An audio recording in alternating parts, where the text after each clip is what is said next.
All right, we are live. Hello, hello, hello.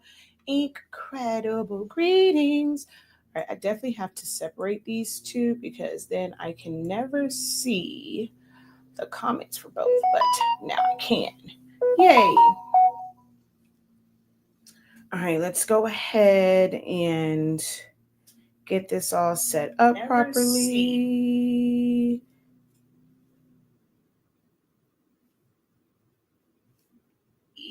Bam, there we go. And then we're going to, okay, so we're going to go over to 365 Creative Academy and share it all out. Go. All right, turn that down. So let's share.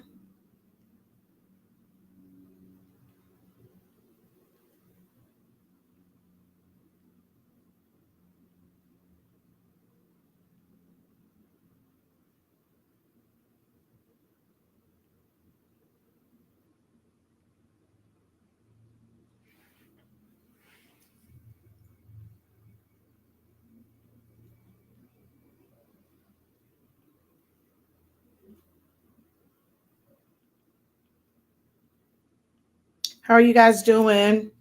Just waiting for everyone to come in. Remember, this is a live broadcast, so we kind of have to wait just a little bit, let the algorithm do its thing, get a few people on. This is not a playback, guys. It's not a playback. So it's not like, or I'm sorry, not a playback, because you will watch the playback. This is not a pre-recorded video. There we go. So because this is not a pre-recorded video, we don't kind of just go into it. So right now I'm taking the time to go ahead and share this out so we can get folk on. Even if you're at work, go ahead and just treat this like a little podcast, I guess, and just kind of listen in.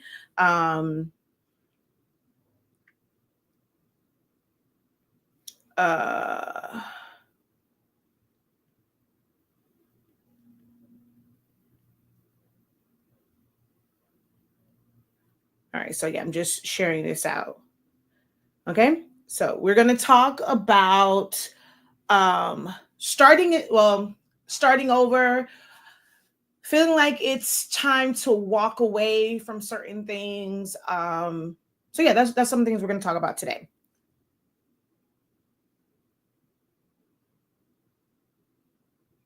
Copy, share now. Share to a group.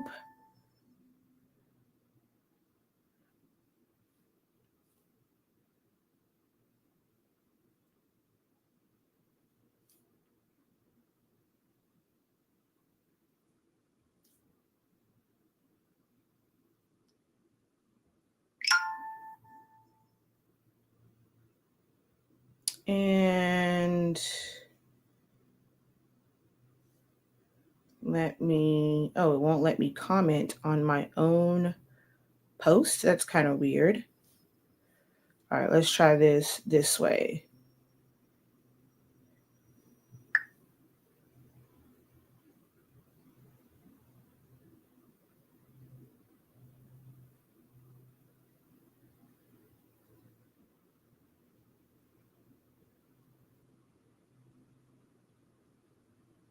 At followers doesn't work anymore.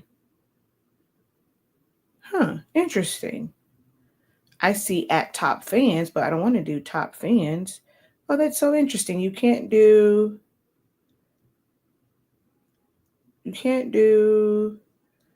followers anymore.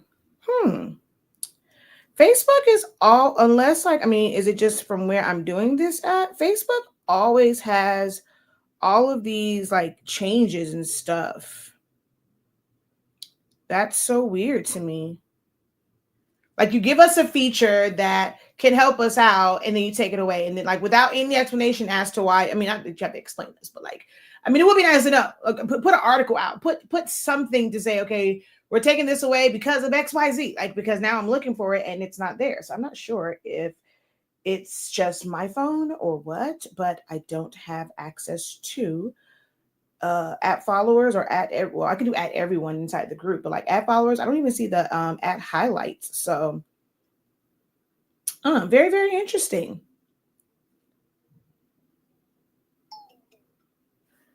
I forgot. Last night my plug unplugged from the wall. My phone didn't charge, so now it's telling me I'm at 15%. So let's go ahead and put that on the charger.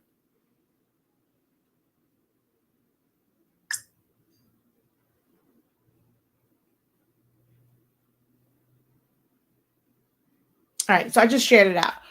Okay, so hello, hello, hello. Incredible greetings, everyone. Incredible greetings. Hey, hey, hey, welcome. Thank you for tapping in. As you guys come in, drop a hey, how you doing? Let me know where you are watching from. Let me know what it is that you do in the creative space. I just like to know like who's in the room. Are you dipping your toe into entrepreneurship and turning your skills into cash? So you're, charging people for some of the things that you have learned and skills that you have developed or acquired. Are you someone that is, hey, I'm in full side hustle mode. I have a regular job, or, even if you don't really have your typical, what people consider to be a regular job. I actually hate that term. We're going to talk about that. I cannot stand that term, regular job, as if what we do as entrepreneurs is not a regular job. I just don't understand that. If anything, we have to put in more work. So yeah. But if you have a job where you are on somebody else's time, like they are cutting the check for you, and what you're using your skills for, it's like just a side hustle. Like I do it part-time. I'm not like fully committed, hey, catch me when you can. I don't have a website. I utilize social media right now, not looking for a website. I don't want, and it is perfect. Like, hold on, y'all, this is probably going to be, forgive me if this seems all over the place, but it's like when things come to my head, I'm a Gemini. Gotta kind of say it. So never let people make you feel as if you're doing something wrong if you're not like all the way in and you are content with something being a side hustle and you don't want it to consume your life.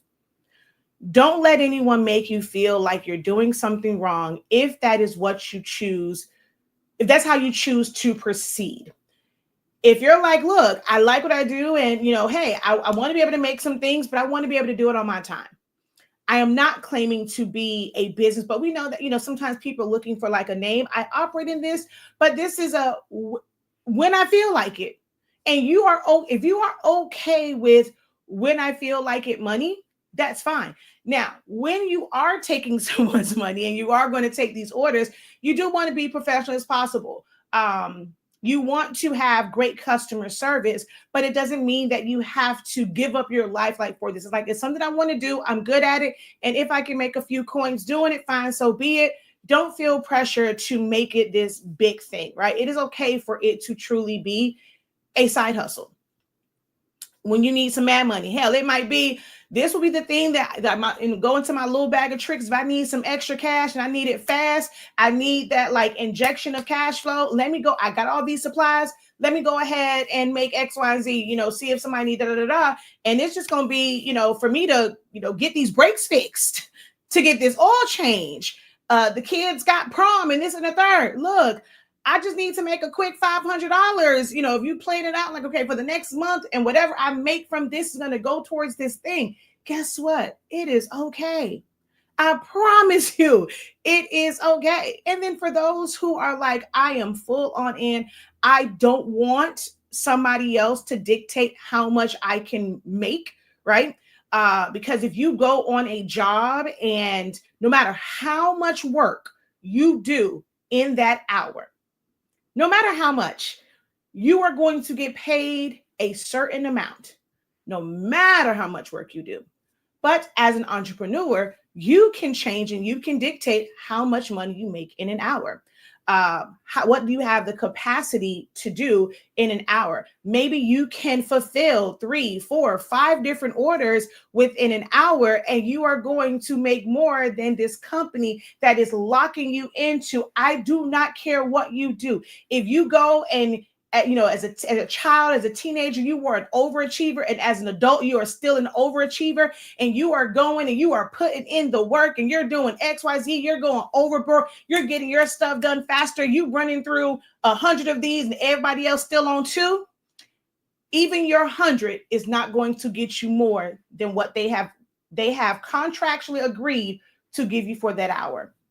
You can be the best person on fries, like you working and working and working and whatever. You just have this system. Yeah, you can't control how fast the oil cooks the fries. Like there's a certain time frame, but maybe your process shortens the time frame in between taking out one basket and putting in the next. Maybe you can multitask and work the fries and the grill, and your stuff is coming out fast. You got their number, but guess what? They're still going to pay you a certain amount of money for that hour, no matter how efficient you are. So if you are that person that's like, I want my efficiency, I want my productivity to be compensated, this is when you go into full entrepreneurship. This is when you go into full entrepreneurship. All right. So wherever you are at, let me know in the chat. All right. So hello, hello, hello. Incredible morning. Hello. Thank you, Patty, for joining from Ohio. Hey, hey, hey, Quisha, how art thou? Hey, just say thank you for tapping in from Cyclone, West Virginia. Incredible morning, Crafts Made Personal. And hey, Akrisha, you're over here too. Hello. Thank you for joining and tapping in. Making sure, hey guys, make sure that you are subscribed on all YouTube platforms. We currently have 3 that speaks to creativity and entrepreneurship, and I guess, like, for lack of better words, crafting. So we have Silaholics Anonymous, Honestly Speaking, and 365 Creative Academy. I am working on personal branding, so there will be things for Shakeya The Professor coming up really, really soon. And then my kids are still asking for like a personal channel, so we're gonna see. So trying to manage 5 channels, like actively manage. I have a bunch of channels. We're trying to actively manage 5 channels. It's gonna be a lot.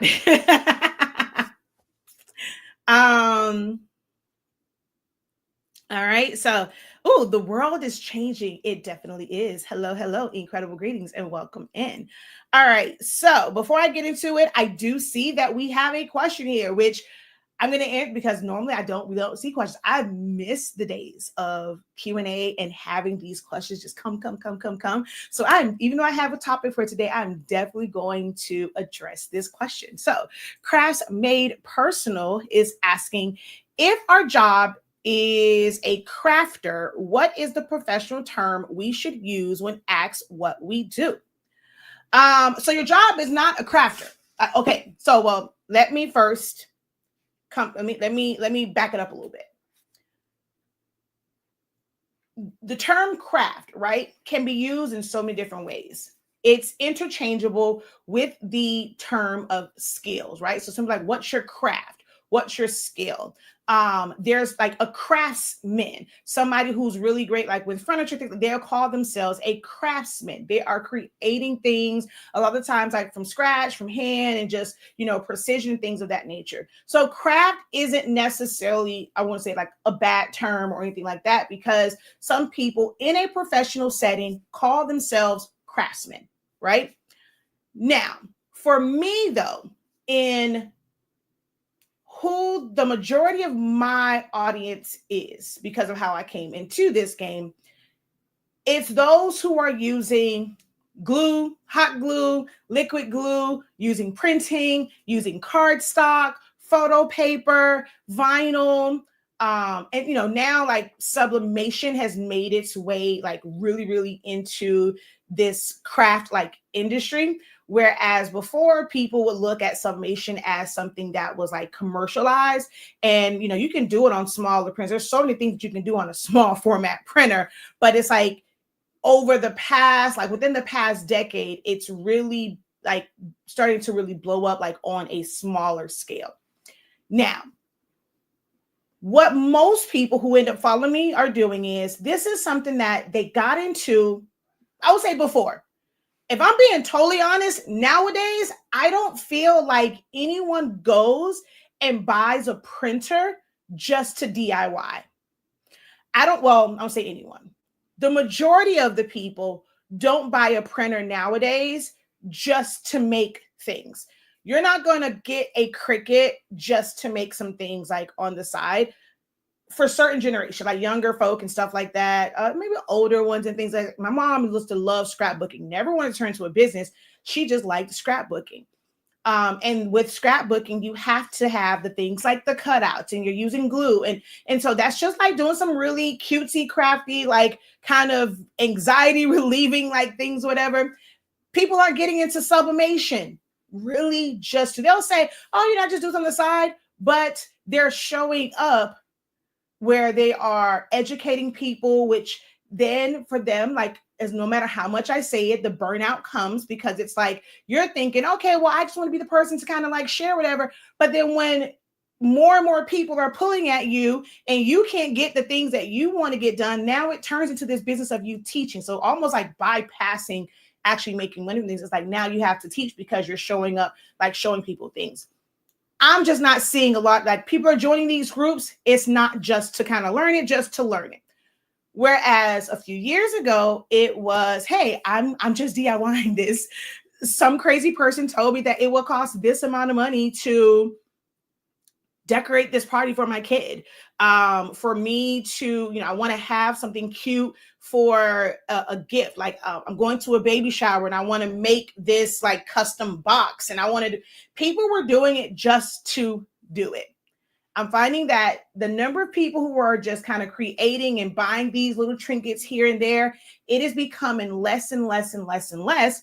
To me, is also why businesses like Joann's and Michael's and was it Ace or whatever that was, like they take a hit because once you kind of move into that entrepreneurial space, you're not looking to buy retail for these things, right? You're always looking for the least expensive place. And when someone is selling to a business and you're selling it wholesale, or you're selling it without the wrappers and things, and you're not selling it in these big box stores where the price has to go up, these businesses take a hit because there's less and less people who are looking to just do it, and they're okay with buying things retail. They want the best deal. They want to buy it in bulk. And that wasn't the model for these craft stores, right?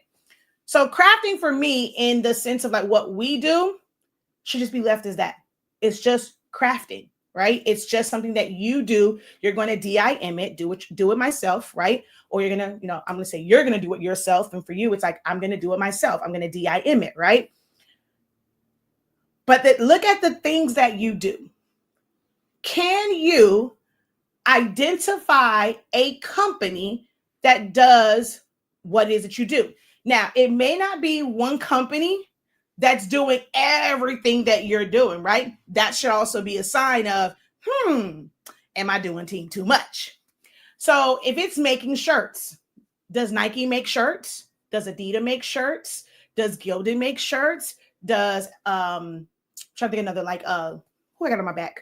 Team 365, do they make shirts? So they make like blank shirts, right? So as far as like with something on it, all of the different brands that have something on their shirt, other than just maybe their logo, right? They're still making shirts. When you go look at their shirts, are their shirts made with vinyl? Are you seeing shirts that's made with via screen printing? Are you seeing shirts and polos and things and jackets that are made with embroidery? Are those companies calling themselves craft businesses, or are they an apparel company? So are a shoes and apparel company, right? If like for them, it was a lot of like sports things. So it's kind of having the apparel that's more sportier. You're not really going to see Nike make a button up, like make a suit, right? Nike isn't doing formal wear. So they have a specific type of apparel and shoes that they are making, right? If we look at a jewelry company, so for all of my jewelry makers who are, you know, you're doing it at home, you're beating it yourself. You don't have a lot of like major machinery, but a lot of these jewelry companies don't. Like these are craftsmen, right? Who are making these pieces of jewelry where they're melting it down, they're sizing it, they're welding, they're polishing, they're sanding, They're doing it with their hands. Are they calling it a craft with making this jewelry? Absolutely not. They are a jewelry company. And if they're customizing it, it's just like you say, what is in the songs, Jacob the jeweler? They are a jeweler.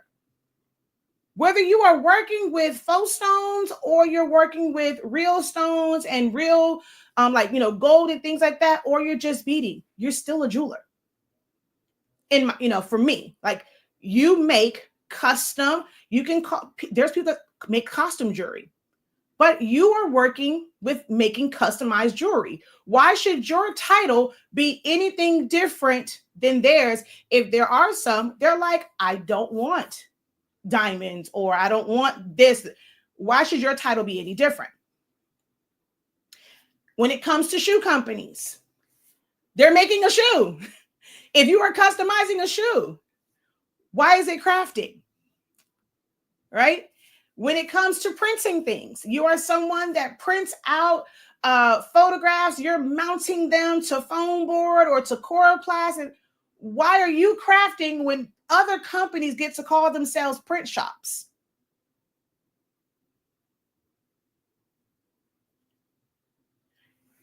So for me, it's, you have to identify what your main thing is, right? You can have some other things, but you got to have a main thing. It is detrimental to whatever it is that you're trying to build. If you're like, I just want to do everything, I want to do all the creative things, it's going to be really hard to focus and grow and figure out what you need to do to grow, because I am a living testimony to this. It is impossible to really, really, really, really speak to every audience, because whether you want to believe it or not, these are all different audiences. The person who is okay, like, it's like for shirts, they will spend money. Okay, I know I can't do this or whatever.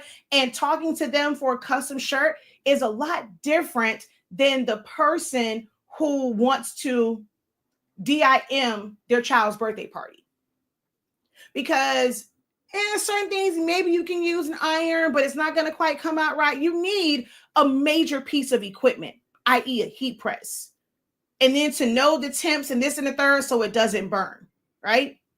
But for me to do chip bags, now somebody may not be the greatest designer, but they also don't really care a lot of the times to have these elaborate designs. They just want to see their kid's picture on there. Even if they just make it a pink background and throw their baby picture on there and say happy 5th birthday, they're okay with that. So they're not going to see the value in having someone custom make these for them, right? So to them, they can go, baby, because I was showing up one of them. I don't even have to go to the Staples or Office Depot to print it out. My job has a really good laser printer. These was like back in the day. It's like, okay, well, shoot, every job had a good laser printer. I'm about to print these suckers at work. There's so many people. What you print them at work, trying to sneak, because you printing off all this stuff at work, right? So for them, it's like, I can print this off at work. And then, okay, it's some glue. They sell glue guns, glue sticks at Dollar Tree. Okay, yes, they don't realize that because they're only doing one set, that's not efficient to use that one little one. And you trying to them, it's like, okay, I just need this for one day. They're not going to truly see the value in having someone do this for them. They don't realize the time that they can buy back. So you may have an audience of people who are like, I'll make my own chip bags. Rice Krispie treats, it's a stick. I'm gonna go get a bag of pre-made Rice Krispie treats. I'm gonna put that stick in it. I got a microwave. It don't take a whole lot to make custom treats, especially stuff like Rice Krispie treats. I'm going to go get these melts that's sold at Walmart, that's at Joann's, that's at Michael's, that's at Hobby Lobby, that was at Party City. I'm gonna go get these melts, and then now you need that. Get you some almond bark and some lemon and some food coloring. I can go into any store and get what I need to dip these. What do I need you for? But now someone that's doing something that's really, really custom, making a custom blanket, making multiple shirts, somebody else will find the value in that because you need a different type of equipment. So when it comes to promoting things like party favors, you have to then speak to the impatient person. That's going to be your best customer base. The person who's like, I ain't got time for this. I got other stuff I need to do. I need to run around. I just need to pay somebody to do this part. That's who you have to speak to. So the audiences are different. So, and it's not a sense of saving time or urgency for someone that wants a custom shirt. It's not a sense of urgency for somebody that wants custom shoes, because there's a lot more things that you have to buy. So they'll probably end up spending about the same amount to customize shoes as it is to just have somebody do it. So it's going to be different for that, right? When people think of big banners and posters, well, they're going to go to a print shop to get that done. Whether it's a local print shop, hey, you have a big one and you're more so worried about, well, let me print this out, let me mount it. Let them people buy them prints and keep it moving, shawty. Because guess what? They can go to CVS, they can go to Walgreens, who got coupons all the time. They can go to Staples, they can go to Minuteman Press, they can go to whoever to get just the print. Too many crafters are worried about getting all the money instead of giving people the stuff they want to pay for.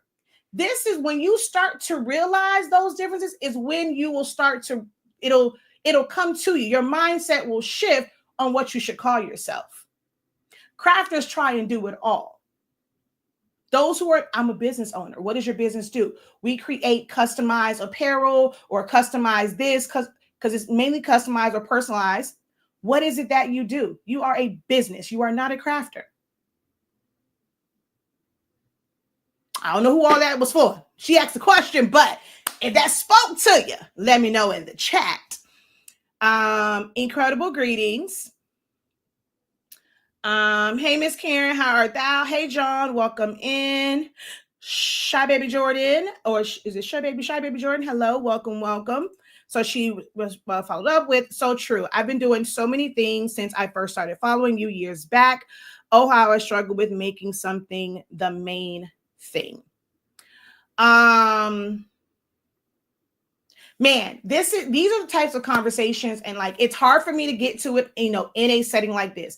This is why I created my community, like our creative business program. This is why the Creative Lounge was originally created, for moments like this, to have these discussions of, why are you struggling to make something the main thing? Like, let's talk about it. Let's talk through. And for you, like, maybe you haven't really, because you're doing so much, paid attention to, how much am I doing of this? Like, how does it really affect my schedule, my workflow, my efficiency? Am I doing so many things because the moment somebody asks me about something, well, I want to try it because, like, it's just that create. Do you want to be a creative, or do you want to run a business? And if you want to be a creative that offers everything, you're not going to be able to do it by yourself. If you want to build the business and bring people in and say, hey, this company can service you for X, Y, and Z, you can be the face, the voice, the mouthpiece to draw people in, but you got to have somebody doing the work. But if it's you doing all of the work, it is very, very, very hard when you're doing something that requires so much hands-on activity. Okay. But this is why I created the Creative Lounge, for questions like this, and to be able to really have that dialogue and help you guys through it. This is why I created, programs like the Creative Business Program, where we can kind of talk through these things to help you get more clarity. Because there's going to be a lot of, especially when you follow a lot of people, some people are really great. They have the gift of gab, and some people are just intrigued by their life. They're intrigued by how many things they have, both personally and professionally. There are so many people that have gotten caught up with people who are truly just influencers.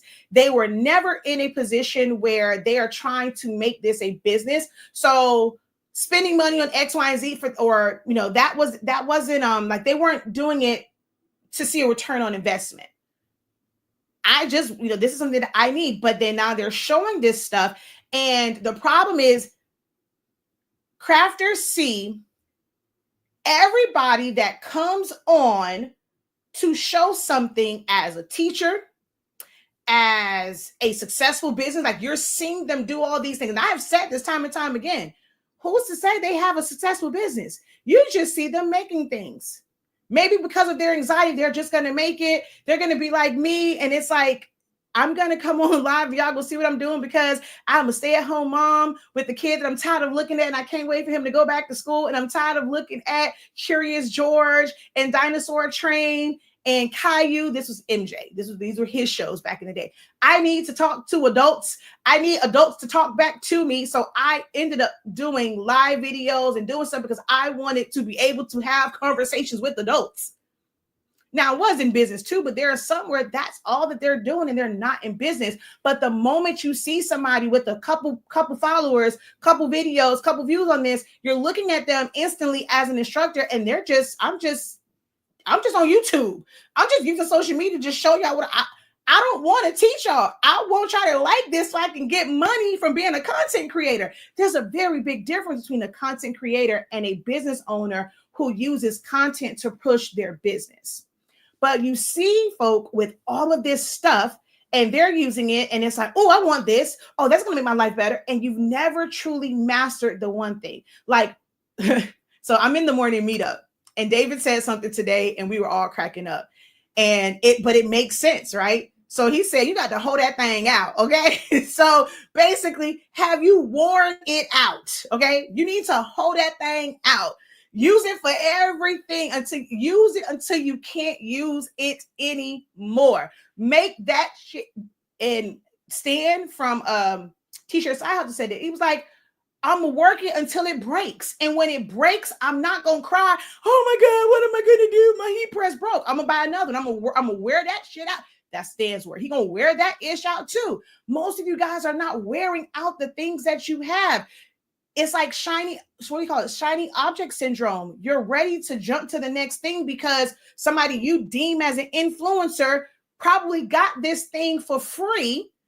A company sent it to them to showcase it because they have this large audience. The folks, they didn't have a plan for it.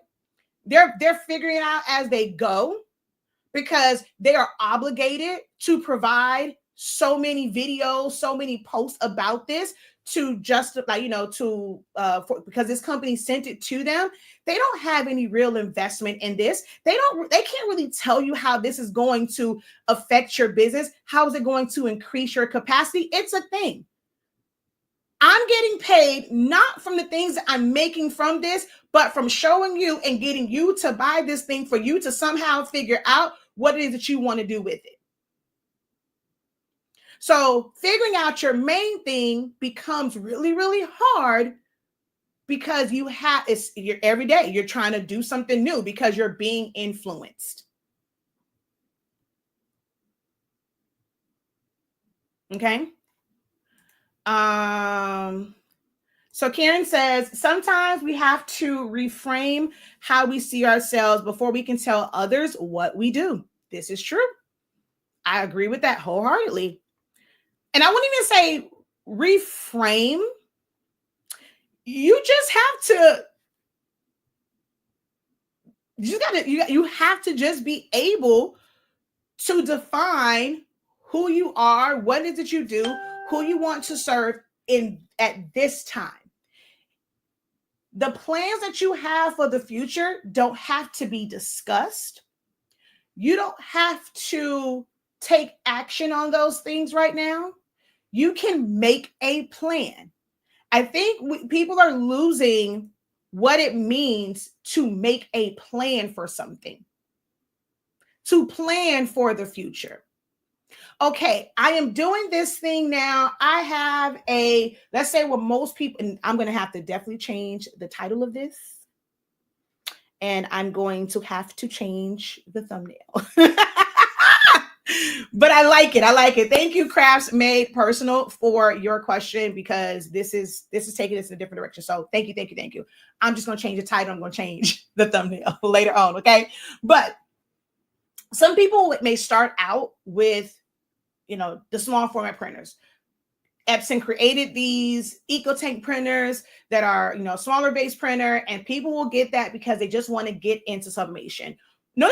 Don't apologize. I love it. I love it. I love it. I haven't had this in a long time, so I love it. Even off of, I tell people, just act something, post something, because off of one, look, I got a bunch of game for you. I got a bunch of information for you, a bunch of knowledge for you. It all sometimes just takes that one.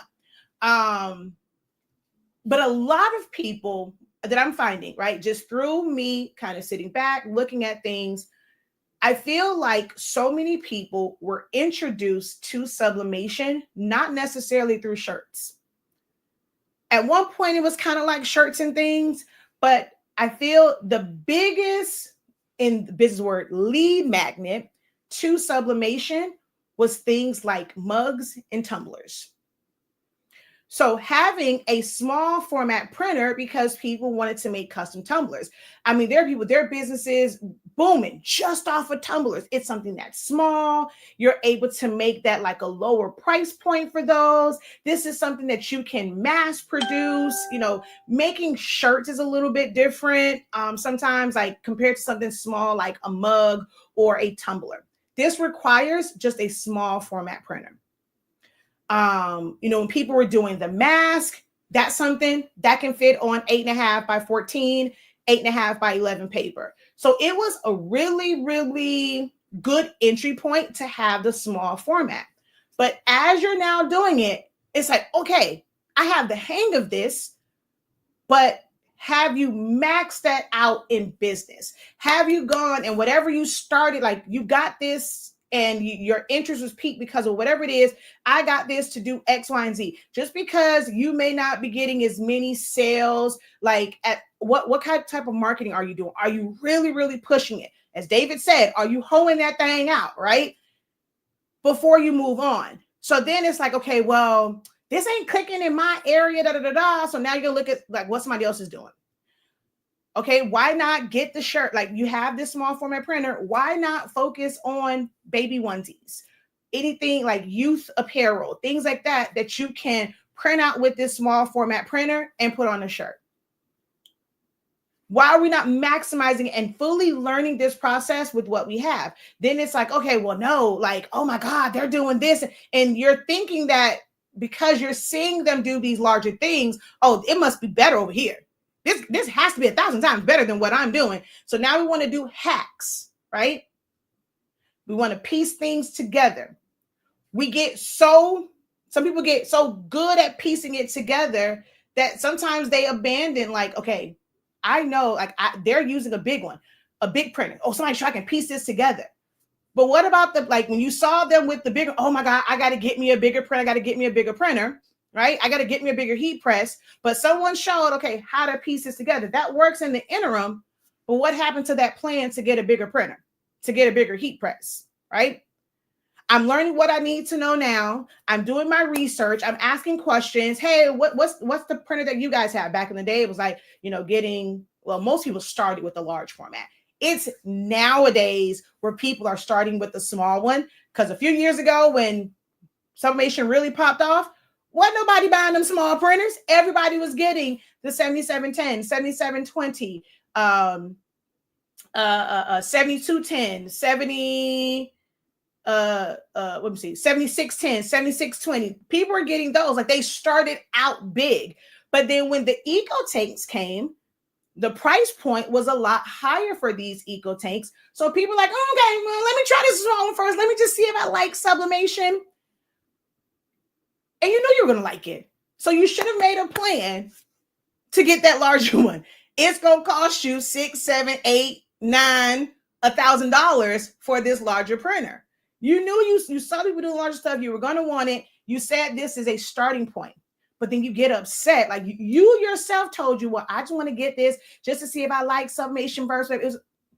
Where was your plan to get the larger one? Because folks are telling you that these printers now ain't no more $300 workforce. There's no more catching on sale, trade something in, get it for $100. There's no more of that. So if you're coming into this, if your goal is to get to this big printer, it might be, I'm getting in here now. This is not money that's for me. These are the plans that I have. I want to save up because so everything I make from on this little printer, I'm going to save up so I can get the bigger printer. What plan did you have? When you get the bigger printer, your marketing changes. The people who you were marketing to, if it was people with children, like you're like, okay, I got this. I want to do just tumblers. I want to do kids apparel because this is what I can do on here without having to piece things together. The moment you get a larger printer, maybe let's say a larger heat press, but a larger printer, and you're able to print things out, you're like, oh, I can now do adult shirts. There are adults who will buy stuff for their kids, but look, I don't need a custom shirt. Who is that? People like me. Until I had to make a lot of the stuff like for myself, like once my kid got into sports, and he was like 5, Zanimani is not in any sports. Have I ever made a custom shirt for Zanimani? No. I made custom shirts for myself because MJ at 5 years old was in track and then he did football. And I did a few of those. My children now are not like, well, Zanimani is 7. He's not into sports. Don't need to make anything for him. Birthdays, I don't do the whole birthday shirt, wearing a shirt because it's their birthdays. It's their birthdays. I don't really do the whole mommy of the birthday, but I'm not that person. So where I was your customer because I would come to you for stuff for my kids. Once my kids age out of whatever it is that you say, I can't be your customer anymore. It's not that I don't like you. I will send people who have kids that age. Hey, they do great work. First birthday shirts and da-da-da-da. I'm going to send them your way. My kids are no longer in that cutesy, get a shirt for this. And what? They're not there yet. They're not there anymore. And as an adult, I don't care if you make adult shirts. I don't need them. Like, I'm not that, person that's going to have a shirt because I turned 40. I end up doing them because I end up teaching it. So it's like, okay, if I'm going to make something, I'll make it for myself. But if I had to just go out and buy one, I'm not getting no custom shirt that says, woohoo, I'm 40, woohoo, I'm 50. That's just not me. So that now becomes a different audience. Are you making a plan of how you're going to market to this new audience that you will be like, you'll be opened up to a new audience, but you got to create a plan of what you're going to do to attract them. You cannot assume that just because they purchased some stuff when you had the small one and they were purchasing stuff for their kids, they were purchasing small items, that they're going to also want the large items. You have to make a plan for that. And it's too many crafters that got into this and they want to grow, but they're not making a plan. They have absolutely no strategy for that next level.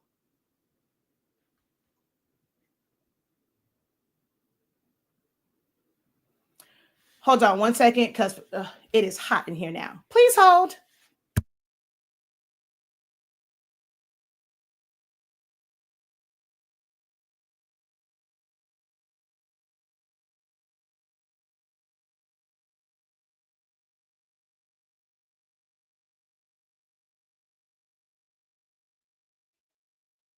Speaking of strategy, I always forget sometimes to turn it back on.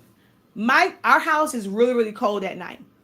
If I don't turn the air off, so in the morning, I literally have to go to the thermostat, turn it, I won't say it's a heater, but I have to basically make it to where it's not going to turn back on while they're getting up for school.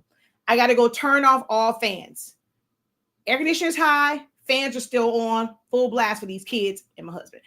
I have to literally heat them out of their beds.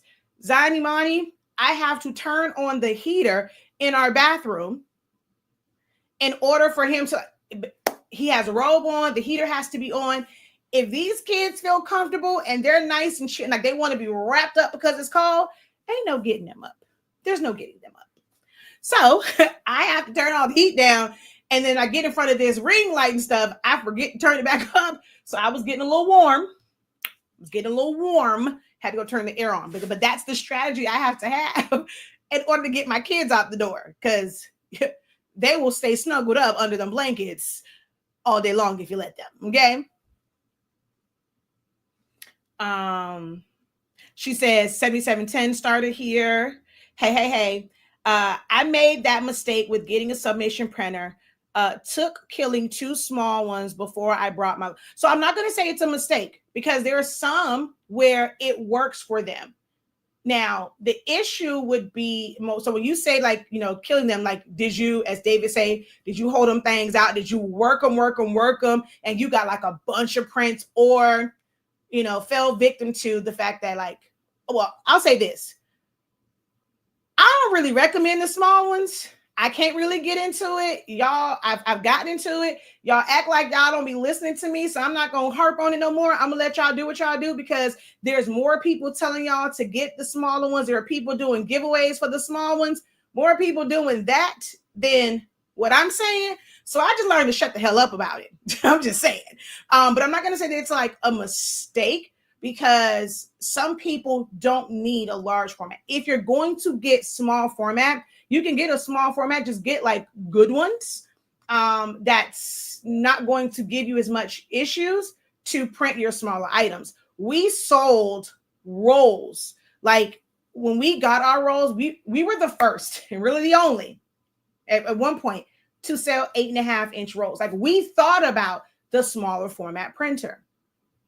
So we were selling 8.5-inch rolls when nobody else was, right? Companies used to have to go get the bigger rolls, put it on a cut, and just cut it down, right? In order to have them for their small format printers. We were selling them. There was a company in California. They were making dog leashes and things of that nature.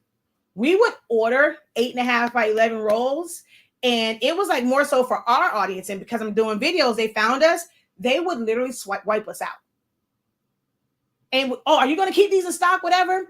And I mean, we even tried to partner, like, okay, well, you guys come, like, we're not ordering like that to be able, like, literally, they would order 25, 30 rolls at a time and come right back like a month later. So it was hard to kind of keep up with it.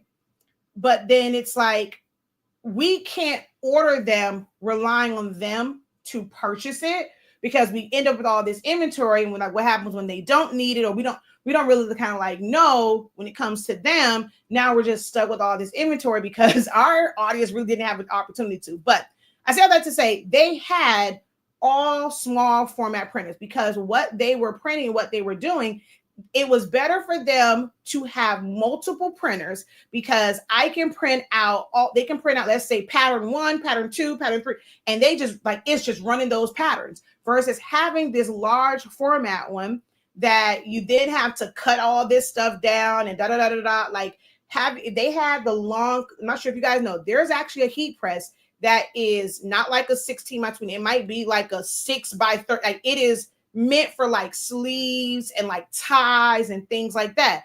So they would have like printers like that, where they don't have to have a lot of large format things. So they just brought multiple sawgrasses, like the smaller sawgrasses, but they wanted the roll because their dog leashes, like the pattern for them is really, really long. So I will never say getting a small printer is wrong, or like the bad thing or wrong thing to do. You just have to know what it is that you're planning to mainly focus on. But now, I will say, those Epson printers, like the 2800s, 2700s, 2400s, them not it. Them things will, whether you use them a lot or don't, it's always, yeah, they're just not meant to last a long time. That's what happened. I used that 7710 until I couldn't no more, took all of my proceeds and invested in a larger printer. Yep.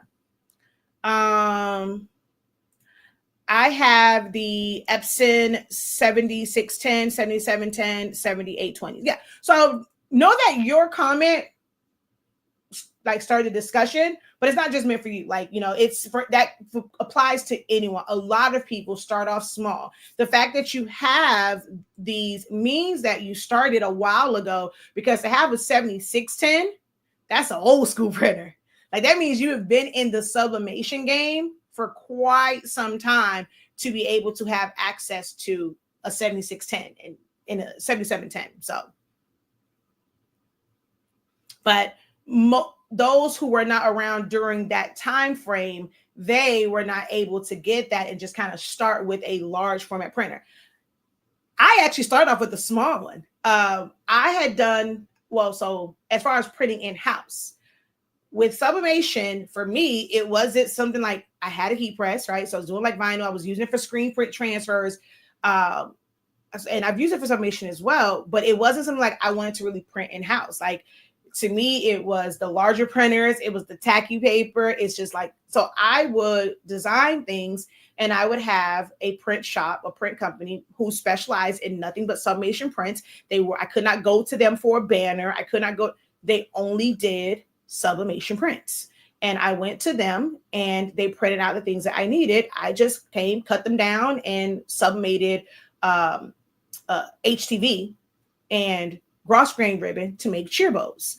And then like I had multiple 77, I had 7610s or 7620s, and I had 7720s. And I had them as pigment ink printers, like ones to print out just regular prints, like not for sublimation. And I eventually started using the third-party systems. The cartridges, I tried out the SIS system. I hated it. I could not stand that tank system. Hated it, hated it, hated it, hated it, hated it. I could not stand it. So I had that. And so if you don't know my backstory, like how I got into like actually teaching sublimation and having sublimation product, I was doing those things. And the process for converting or using a third party cartridge is the same, whether it's pigment ink in there, if you put edible ink in there, if you put sublimation ink in there, whatever it was, the process is the same.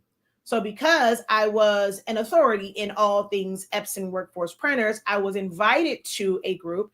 And at that time, my business is booming when it comes to using my regular printers. Baby, I'm not about to convert one of my printers. I need both of these to be pigment ink because I'm printing like crazy with pigment ink, doing large cutouts, large print and cuts. I need, the top one to be printing all the pieces for Mickey, the bottom one printing all the pieces for Minnie Mouse. I'm not about to give up mine. So I end up going to offer up, and someone had the equivalent of the workforce large format in the small format. So I got that one, same cartridges, same everything. It just used 8.5-inch wide paper. So that's how I got into it. So I started out with a small format printer, but not the tank printers. When those tank printers came out, hated them. I knew it was 15,000 just was like, Now what was it? 1600. Was that what the one it was? The large format, that was a pigment ink one. Now, I'm not going to say that one was like too bad. Now, there were a lot of people who have issues with it. It was clogging. And once it has an air clog in it, there's literally no way to fix it.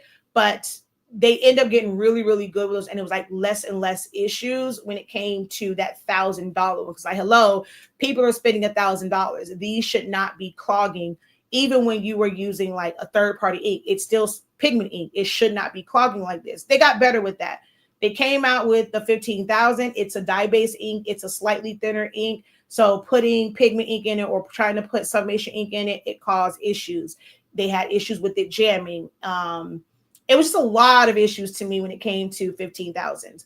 And then they started to come out with the smaller printers and it was just this whole thing. For me, Epson is one where I don't understand their marketing, right? When we talk about finding your audience, speaking to them, wanting to service everyone. Yes, there are some people who don't like cartridges. To me, Epson had a solution to the cartridge issue. When printers first came out, they're mainstream, you had a black ink cartridge, and then you had a color ink cartridge that had all three colors in one cartridge. If you printed something that had a lot of one color, well, once all of that color was out of that that cartridge is no good. Like you can't go in and just fill it. But then they did have an option where you could go in and fill the individual colors. So I don't know if y'all remember those. Like I know Walgreens used to have them, Costco's or BJ's used to have it. They had this machine where you can go and you could literally refill your cartridges with the ink. But having to do that all the time was a pain in the ASS. Large format printers always had this like individual, I say always, but like most of them had this individual ink system, but they were not investing that technology into smaller printers. Epson and Brother were one of the first ones to invest in that, where they had individual colors. So if one color went out, you just changed that one. So it wasn't this thing of feeling like, oh my God, I have to constantly buy them, because it, you know, it was very rare that you had to change all of them all at one time. That was the solution to the old school cartridges. The thing that was giving cartridge printers a bad name. The 4 ink system, that ink still lasts quite some time. And then came the whole tank thing, but it can backflow. There's no way to really push that ink forward. They didn't have a really good suction system like the larger format printers. If you were to take apart these larger format printers, where although they're not necessarily tanks, they have cartridges, but the cartridges are one side of the printer, and they have the technology on the inside that's going to really pull that ink. And unless you're just simply not using it, it's very rare that it's just gonna backflow or stop flowing, like just out of the blue. Like it's very rare that that's going to happen. But if you pull that apart, there's mechanisms in there. The suction on it is powerful. They're not putting that into these smaller ones. So the small format printers, even if you were using it, it would still back up. You would still have these airflow issues, and the ink wouldn't output. Well, with the cartridge, you can push air to clear that out. It's easier to get to the print head, to clean it, to soak it, to do things like that. You don't have that with these small format EcoTank printers. They're made a little bit different than some of the larger format. That's why I said I'm always going to be one where I'm going to recommend the one that's $1,000. That pull on that one is different than these smaller format ones. They're not going to put that type of technology in it to sell you a printer for $100. You're going to get the bare minimum. And that's the thing that I don't understand about people who buy these. You chose to buy a printer that was $100, expecting it to give you the same results as a printer that costs thousands of dollars. You wanted this hack of a printer, and you thought you were getting over, but this is truly the definition of you get what you pay for. How can you expect the same results in a printer that you paid $150 or $199? I think it's $199. At one point it was $179, it was $150. I was around when those printers were $150, went to $179, then it went to $199. I think now they're like $225, I think, for some of those printers. But how did you expect to get the same results as a printer? But back to my issue with Epson is, you always say that they make commercials saying cartridges bad, blah, blah, blah, blah, blah. They're showing not single color colored cartridges. They're showing the individual colors and no more cartridges. But you still manufacturing and producing cartridge-based printers. Please make it make sense. Make it make sense. I get that you're trying to. I'm still not quite understanding why they don't just not put all of their energy and effort in trying to make the EcoTank printers more efficient than being split, right? I don't get it, because I don't ever see any advertisement for their regular cartridge-based printers like they do the EcoTanks. You're not putting any marketing effort behind it. So why are you still making them? I don't get that. And this also happens, and you're going to have people that's like, yeah, this makes no sense to me. Now, certain printers, when you go into like when it comes to the F570, I kind of understand that. That was the only one that they made that was a tank-based printer for sublimation 24 inches. It wasn't competing with anyone else because Sawgrass has theirs. But I mean, like the Rico one, but that is a cartridge base. So they came out with something that wasn't competing. So I understood from a strategic point why the F570 came out as a cartridge based printer, and they never produced, a tank printer, yet they never produced a cartridge based 24-inch printer. There is a 36, there's a 44, and larger that have cartridges, but these are these really big cartridges. But for the smaller cartridges, they never created one for sublimation. They went straight to tank, but I understood the strategy in that.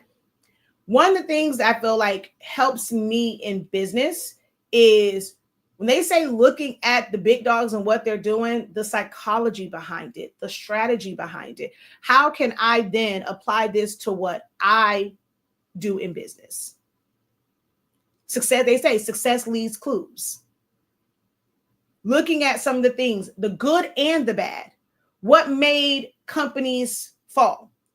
To me, what happened or what was going on and the rebuild of Slutty Vegan and Pinky Cole and losing her company for a little bit and her having to win, like basically win the bid and buy it back, is a great lesson. Like there's a major lesson there as far as getting investors. People want, we think that's the greatest thing. Oh, somebody gonna give me some money to help business. I ain't got to struggle. But there's like, there's a lot that comes with that. And when you are relying on that too much, you're relying on investments to build your business versus putting in, I'm not saying she didn't put in the work, but growing with the growth of the business, right? Buy now, pay later has made it for a lot of people in this creative space where sometimes you want to move too fast. People ask, oh, well, I need business credit. I need a business loan. I need this. And you have no plan of what you're going to do with it. So you want that because you want to buy a bigger machine, but you haven't made a plan on that, on how you're going to get a return on your investment. You just have this thing just to have it. And that's what happened with Pinky Cole. It's like the business is growing. You have all these things, but she's trying to grow too big. And instead of letting the revenue from this one and make sure that, okay, this is, I think it was a proven model, but using that to slowly build, it was like, oh, yeah, let me acquire this. Let me get this money to go and build this location. And the overhead was just too much. And then you still have to pay back investors. I think that her situation is like, if you don't know about, read up on it. Read up on it. Hell, you can technically ask ChatGPT about it. Okay. You know what? Let's do this. Hold on. I'm going to show you something.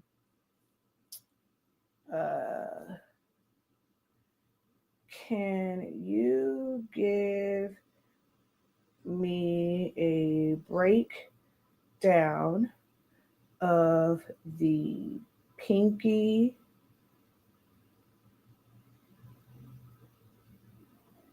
Cole's / Slutty Vegan situation with her losing the company and having to buy it back?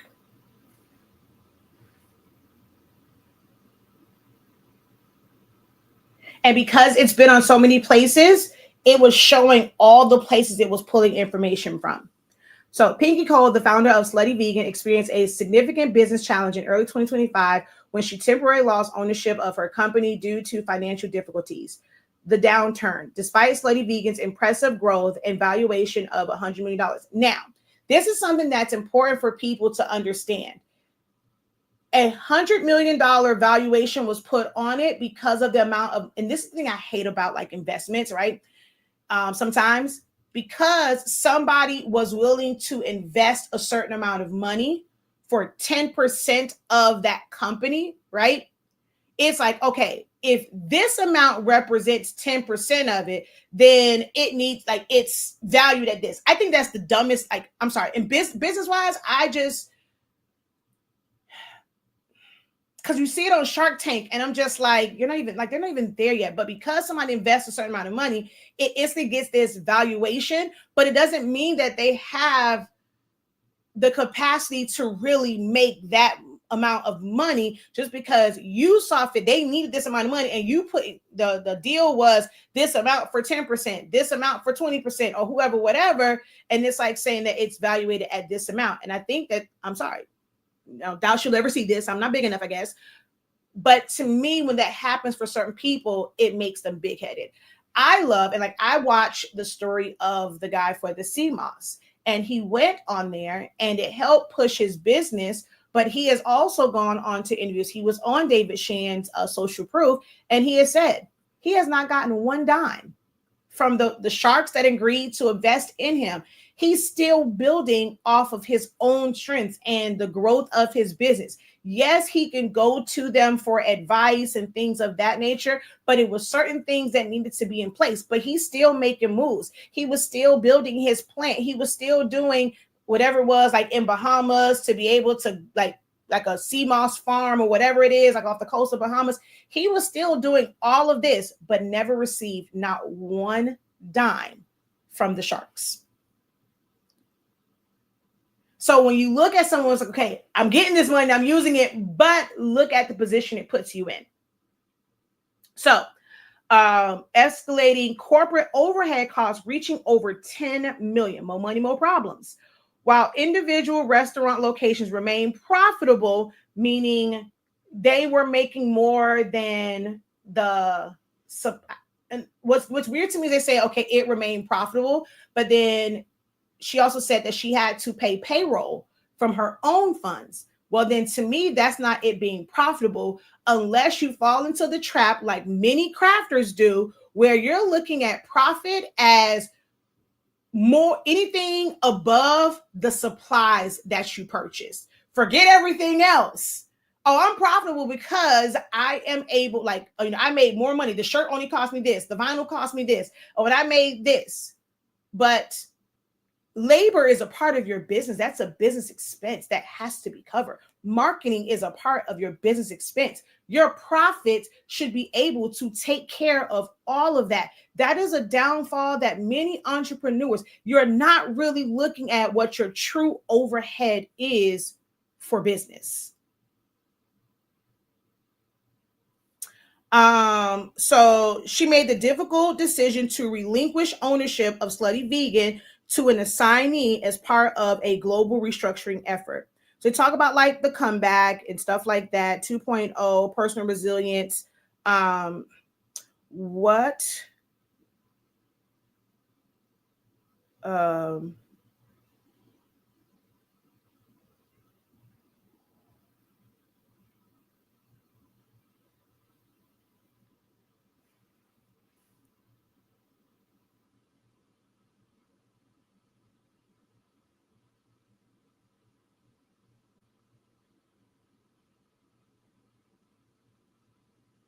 Operational oversight. She admitted to stepping back from daily operations. Okay, so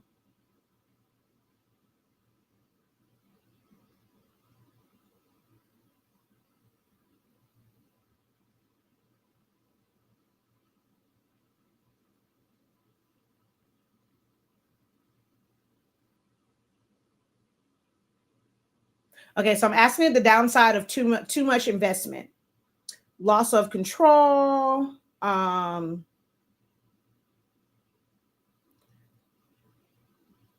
dilution of equity, pressure to scale too fast. So you have to be careful in how you want to grow. And just like I said, like a little while ago, just be very strategic in that plan. Because success leaves clues, good and bad. It leaves clues for areas that you should avoid. I have said this in my background story and how I got into entrepreneurship and just what I know part of my success is working for someone and seeing what it meant to run a bad business. I had worked for a lot of major companies and that, they were doing their thing. Like they didn't have slow times, but just the way that they operated, they didn't have to rob Peter to pay Paul. And then I worked for someone who had to rob Peter, Mark, June, me, Peter, Mark, June, May, June, Peter, Mark, John, Jacob. They had to rob all of them. Okay. They had to rob Lucifer to pay Paul. Okay. All of them. Just bad, bad business, scaling too fast. And I saw that and I'm like, I don't want to be in that position. Now, sometimes I do feel like it creates a fear that it takes me longer to get past because I'm trying to avoid that downfall to where sometimes I do miss pockets of windows because I'm overthinking it. So there is a thin line between overthinking it and just making smart decisions. So you have to learn yourself to know when you're overthinking something, and you should at least like soft launch something. Like you don't have to go full in and put all this energy and money and effort behind it, but maybe soft launch it to see. My template vault, that's one of the things where I wish I would have done differently. I wish I would have soft launched that. um that was one of the things I took a risk on. I'm not satisfied with how the vault is, and that setup, but so I don't really push it as much. But that was one of those things where I'm like, I did something small. I ain't jump out too crazy with other stuff. Like that's when I jumped out a little smaller just to kind of test the waters on working on impulse. And while it was great in the beginning, I was on a high. I literally made oh my gosh, when we did that, I think I made, what did I say in that lesson when I first did that? Because it was like $75, I think. I want to say it was like $75, but I made like good five figures. Was it like $8,000? I don't remember off the top of my head. So in the beginning phase, it was like, oh my God, like people just buying, buying, buying, buying, buying. But then like keeping up with it. And people constantly ask, oh, is there going to be a new template? Is there going to be this? Then they wanted not just the templates, they wanted my designs. And it was just too much pressure to keep up with. And then, of course, it slowly died. Like that new shiny thing when I first launched it wasn't the same. It's not the same now. Like people aren't clamoring to get it. Also, times have changed now. Like there are so many people selling full on design ones. Please hold.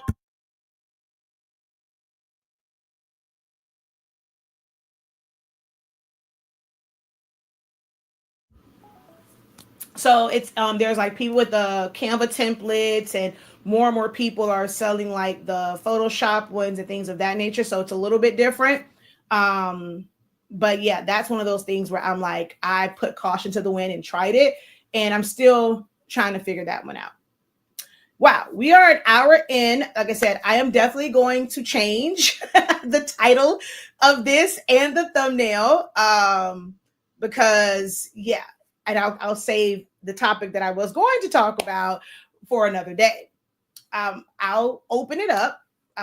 If there's any questions, comments, well, any feedback or any inquiries or anything like that, put it in the chat. I'll give you guys 2 minutes to go ahead and put those inquiries or any questions that you may have for me in the chat. And if there are none, we'll go ahead and close out. Incredible morning. How art thou?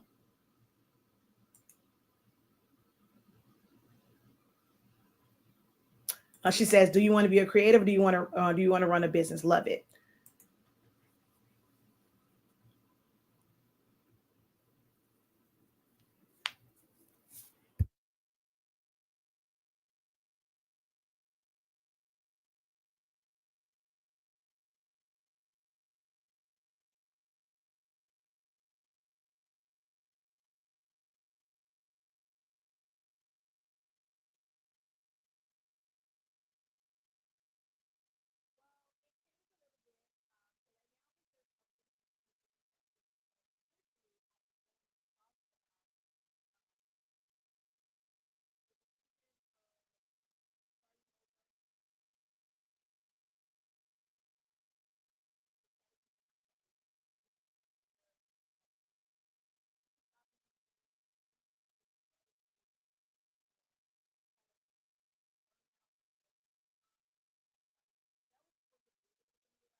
Thank you.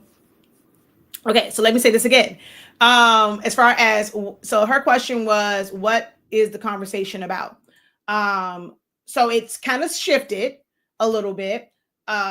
Originally, I was going to talk about, the mind, like the struggle of when to start over, start fresh. When, do you move forward like with strategy? And then Crafts Made Personal posed a question of the differences between, like, what do you call yourself? Not the difference, but what do you call yourself professionally? So that's kind of how we started off.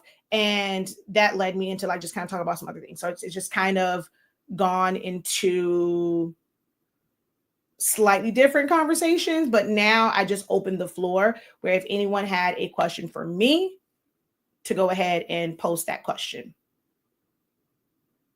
Which I guess, I mean, I don't know. I kind of stopped doing Q&As, but since she did kind of had a question that led us into a different discussion, I said, I'll see if anyone has questions. If not, then, we'll go ahead and close out.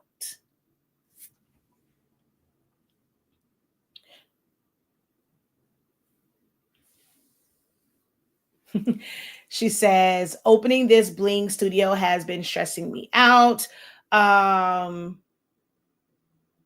Now I know, because you're doing like a full on build out of a location to where the bling parties will come to you, correct?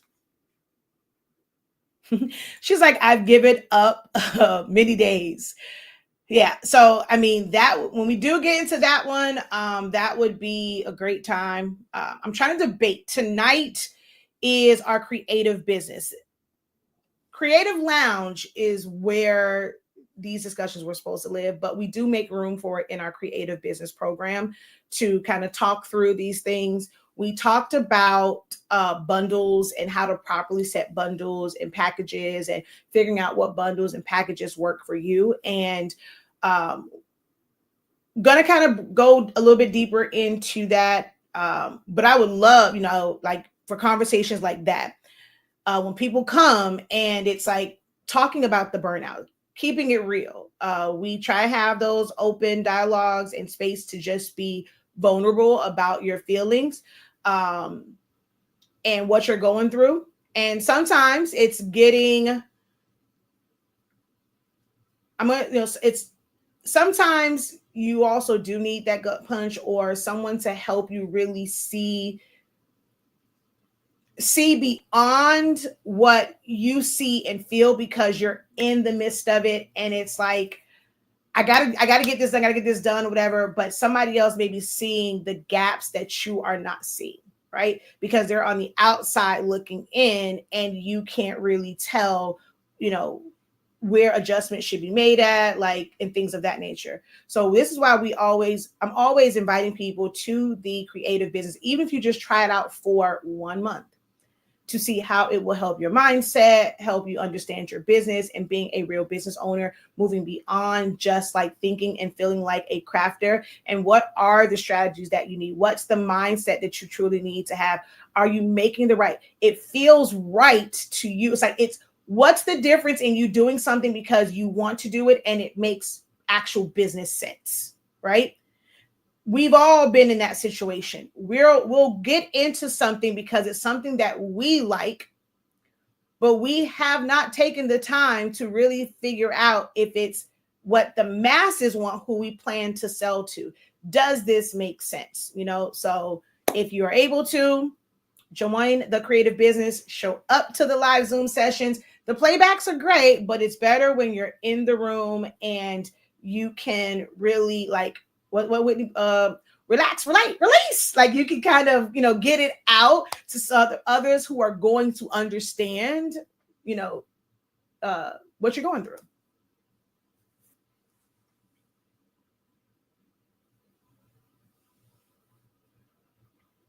And this is, man, that's a whole, like, this is something that, we've talked about this, trying to do everything by yourself. If you are somebody who is getting into this and you have a job that covers your bills, right? And the necessities. Even if you are, let's say you feel like, okay, it's not covering it and you need this business to make ends meet. I get that, the things that you're getting from the business may help ends meet, but I can promise you, having some sort of help to alleviate some of the stress on you, like it is, I can't even describe it. You have to get some help somewhere. Whether you are going to get help, we had a whole session about this in Creative Business. If you join it, you can listen to the playback. But entrepreneurs often think that help is someone that's going to help directly with your business. But as an entrepreneur who's also a family person, what happens is balancing life and business. Well, I can't work on this for my business because I have to do homework with kids. I have to cook. I have to do laundry. I have to do X, Y, and Z, right? Well, what if you were able to pay and buy back time? So instead of me doing laundry this week, it might be finding a really good laundry service, letting somebody do that. Or even if, like I tell them, if I have to do laundry, even though I have a washer and dryer here, if I need to save on time, I'm going to end up spending money because I'm going to go to a laundromat. But at least there, they have a plethora of washing machines and dryers. I don't have to do one load at a time. I can have them separated. I'm going to drop them all in at the same time, and they're going to be done in the same time. I'm then going to take them and put them in these industrial dryers where I have to sometimes take out certain things and dry them differently. Or now with everything, I'm trying to figure out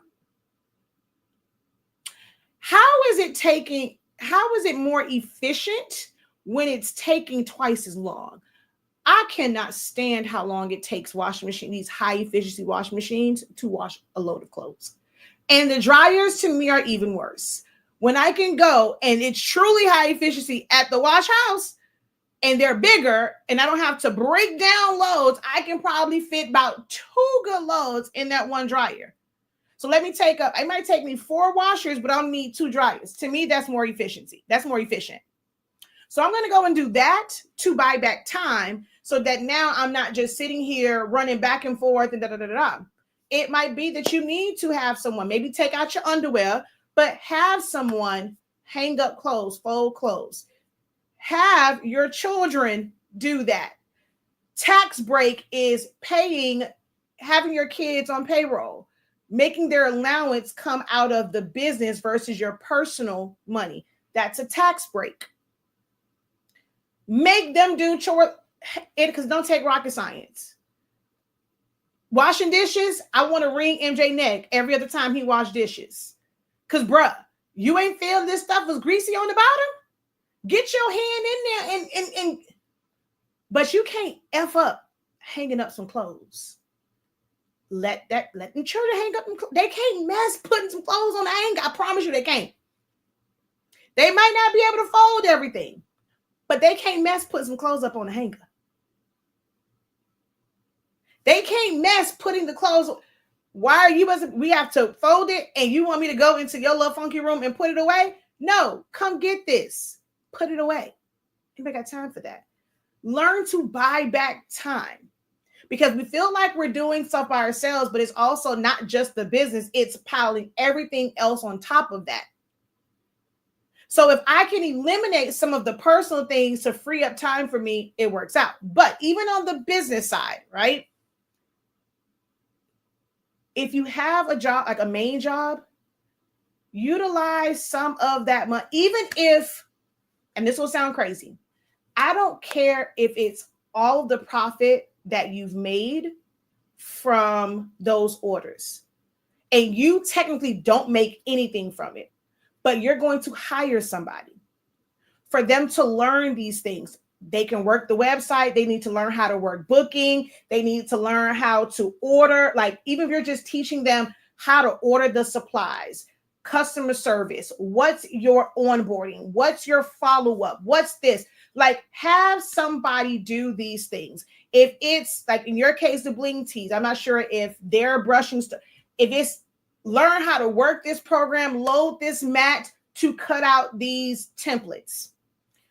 Having somebody come and you got a big bag of rhinestones, they're going to be the person to separate it until you can get you a machine that's going to separate it. And even when you get the machine, it's not for you to work the machine. Teach them how to use this machine to load these stones, and then it's going to fill up these like containers. It's going to give you based off of weight or whatever, like if there's a machine that does that.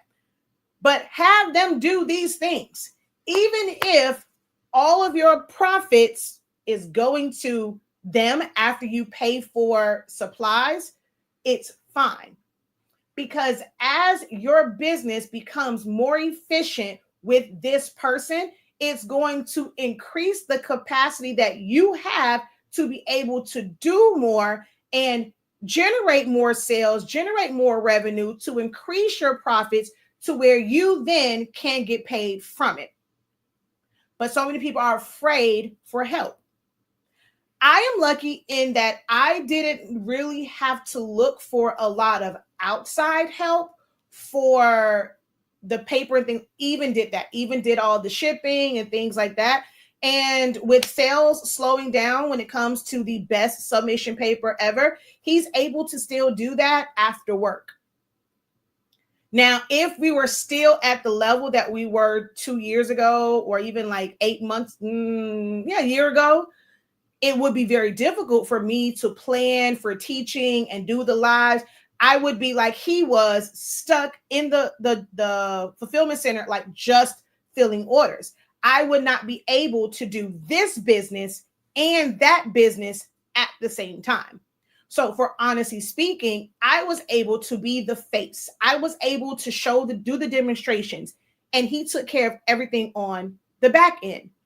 We don't take care of our finances. We have a bookkeeper that takes care of that part. Whereas some, when they're like, I'm doing everything, they're trying to figure out the finances. Now we stay on top of it, but there's someone that will go in and code all these things in QuickBooks. That's something that they may not work directly for the company, but it's something for the business that has to be taken care of. So we pay someone to do that, right? I at one point had others who, would volunteer, or like in exchange for access to a class, they would label. So most of my my timestamps for Essential Silhouette Studio, they were not done by me. Someone came in, looked at all the videos, they created the timestamps, I verified them, maybe changed some of the names, but they did the timestamps on them. You have to have some level of help. I can never say that I do this by myself. When it comes to ideas, I have people. If I'm trying to figure all this out by myself, I would lose my mind. So you cannot do it by yourself, whether paid or not, or unpaid. You cannot do it by yourself. And if your mindset is you're doing it by yourself, you are going to be burnt out. There is something. You have to find a few areas in whatever you're doing where somebody else can take that on and you are okay letting go of control of it.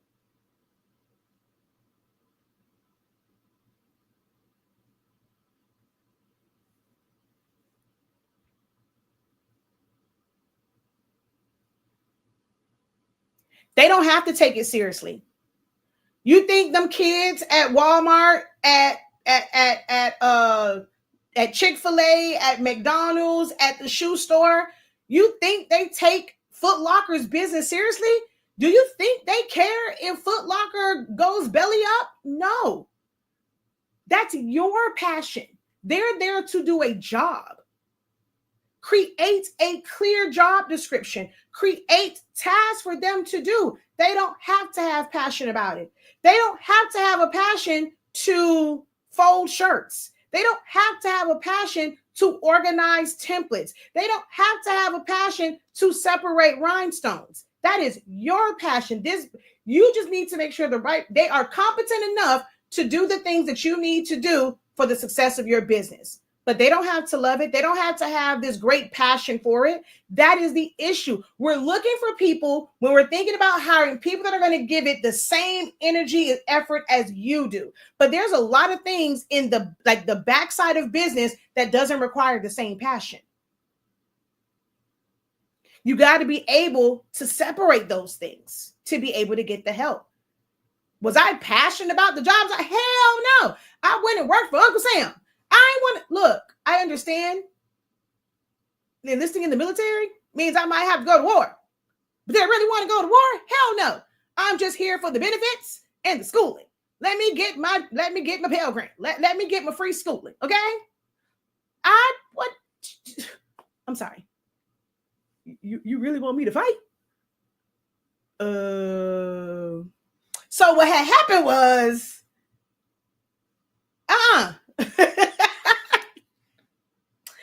nah, player. You want me to do what? I sucked at shooting a gun. At basic, I almost washed out because, baby, I was sitting on that gun range crying. I didn't think it through fully that they were going to put a gun in my hand. I'm sorry. A what? And you want me to do what? Had to come back the next day because, baby, yes, in my uniform and all. Supposed to be a soldier. Soldiers is sensitive and weak. Everybody, look, Beyonce and Destiny Child, y'all lied about that whole be a soldier because that don't mean bravery because, baby, your girl was on the gun range. Boo crying. Boo-hoo crying. But then they told me I'm gonna have to go back home to my mama if I pick that gun up and shoot it. So I did. I really think I probably hold the record for like the lowest score. Baby, didn't hit a target. Did not hit a target. Like nowhere near passing. I think to pass, I think it had to hit, was it 16 times? I had like an 8, okay? Nowhere near it. But I'm like, I was determined. So when you fail it the first time, you get another opportunity. And then I got washed back because I purchased cough drops. This is when I was still defying rule. Well, I'm going to say was because I still am very defiant, which is I work for myself. Okay. But yeah, so because I decided to buy cough drops and people had it out for me, I ended up getting washed back because they found the cough drops in my bag, even though I tried to get rid of them. It was literally one in there. I got washed back. So I had to redo this process again, but I got it done. Like I was able to pass when it came, barely, but I passed it. And I never, like literally, I've never had to, by the grace of God, I am so grateful that I never, ever, ever, ever had to pick up a gun. We had exercises when I was in Korea. You got to have it strapped across you, whatever, but it's not real rounds in it. Like, we do exercise and stuff like that. So I had to have, but I've never had to actually fire a gun. And I am so glad I only had to do it on that range. And that was it. I'm so grateful. Okay. But I wasn't passionate about that. It was a job. It paid me. Can you clearly as long as you come in here and do this job, I'm going to pay you this. I'm going to guarantee that I'm going to pay you this. As long as the check clear, baby, I'm doing whatever you need me to do. As long as the check gonna clear. All you need is a person that's just concerned about the check clearing.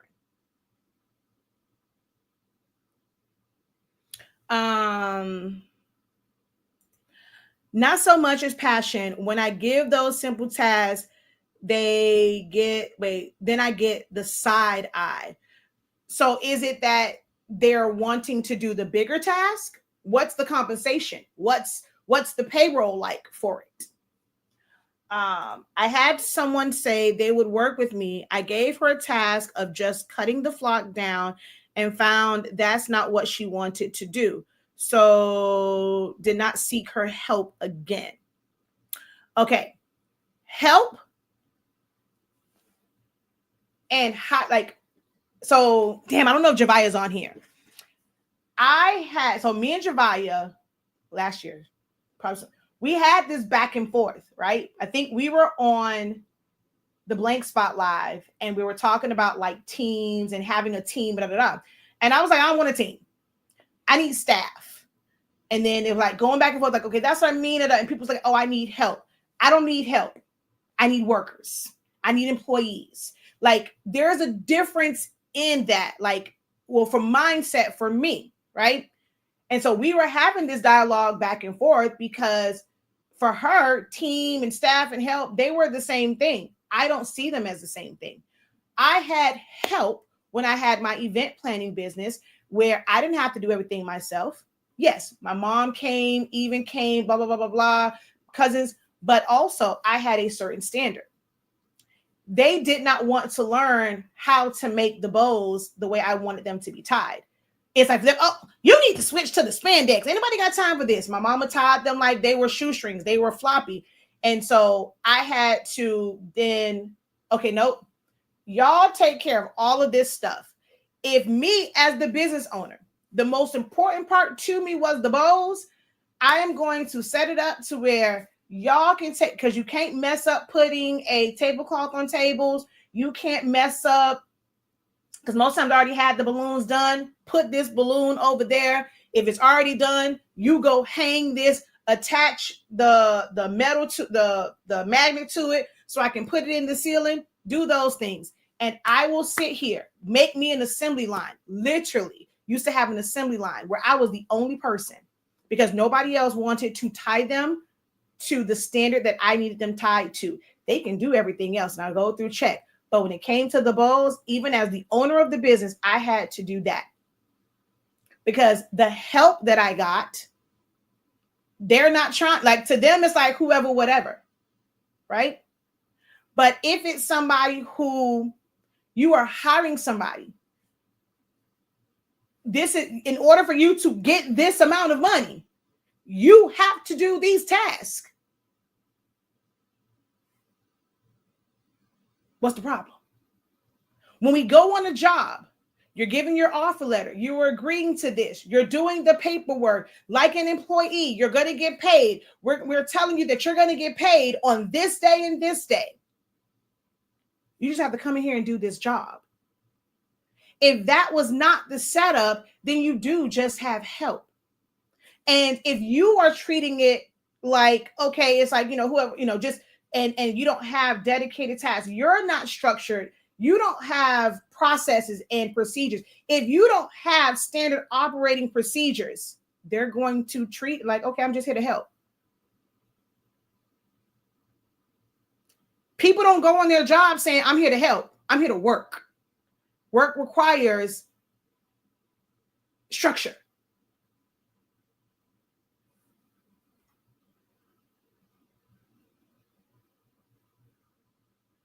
Exactly. So she says, I totally agree. There's a difference. She wanted to help.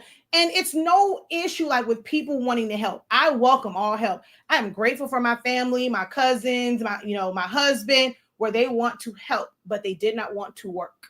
Big difference. And I welcome all help, but I like workers too, because she had another job and other life things going on. So she offered to help. I don't want help either. I want an employee. I figure if you're getting paid, you will do the work. Not if it's like getting paid here and there is not like, so if you go and like for prep work, you can have that set up where it's this day, it's this many hours, it's this. And if it is set ahead of time because they have a life, they have a family, they have this, they have that, then they're able to do this task. So there's a difference in someone working and having like an hourly wage versus a task wage. Like you're paying somebody per task. If it was something like, okay, I think you said, okay, cutting the flock down, right? Something like that. Is that something where she would have to stop what she's doing to then come in, right? To do that. That could have been something where it's like like what do they call it? Tasks. It's some people like they basically get paid off for doing like certain tasks, right? I forget what the company is called. But hey, here's this flock. Here is the exact size, giving a template. Okay. If you got to cut it down from with what's that brown stuff?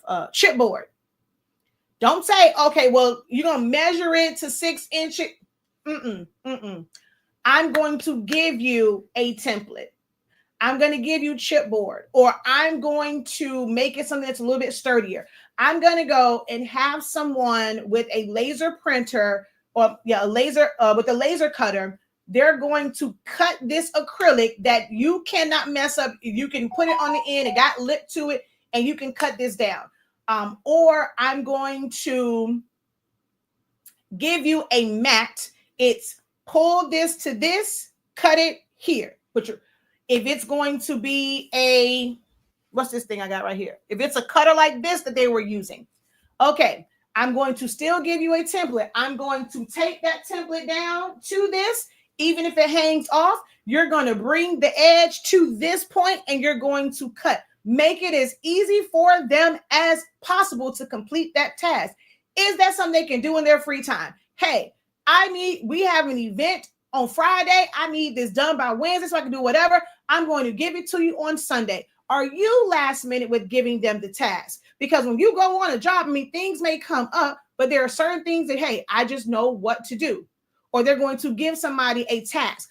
The thing that me and my husband go like back and forth with the kids, he wants stuff done like immediately, right? And we have a teenager. And we also have a kid that thinks he's a teenager. He's only 7, but I swear he thinks he's the grown man. He wants to do what he wants to do.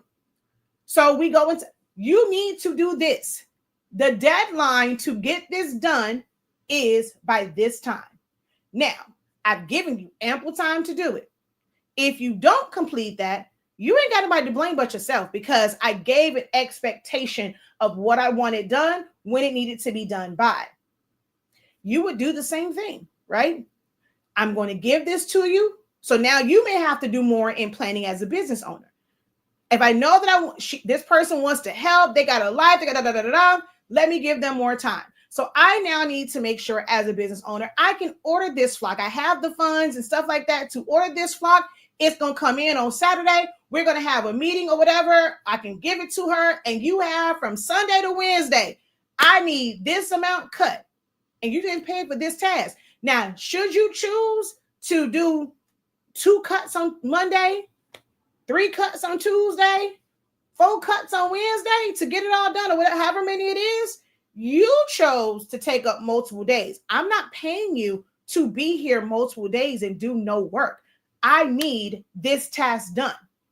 Now, technically, you would have done that, right? So it's like, okay, I'm going to go and do this. And I know if I have to cut this roll down this many times or whatever from this whole roll, it takes me how much time? Let's say it takes you 45 minutes. Okay, they're not as passionate as you. They're not as invested as you. They've not been doing this. I'm going to give you an hour. So I'm going to base this off of an hour of your time. Now, if you choose not to use that hour all at one time, or for this, I'm paying you for this task. This is not rocket science. Yes, $25 for you to cut this down. But hey, I need it on Friday. Well, the event is on Friday. I need it from you by Thursday or Wednesday. I'm giving it to you on Sunday. You have this time. So if in 3 days somebody could not do this task, then yes, thank you for the help. But if you can't do this simple task and it was 3 days given, that's when you just turn away the help. Help me by promoting it. Can you recommend us for like to some people at your job? Recommend us to your friends. Put us on your, that's the help that we need. But this, baby, you can't do this for me. You can't do this for me. But you have to be that intentional about the help or work that you need done. Sometimes we're blaming others, but we don't have our issue together. Me too. I am definitely guilty of that.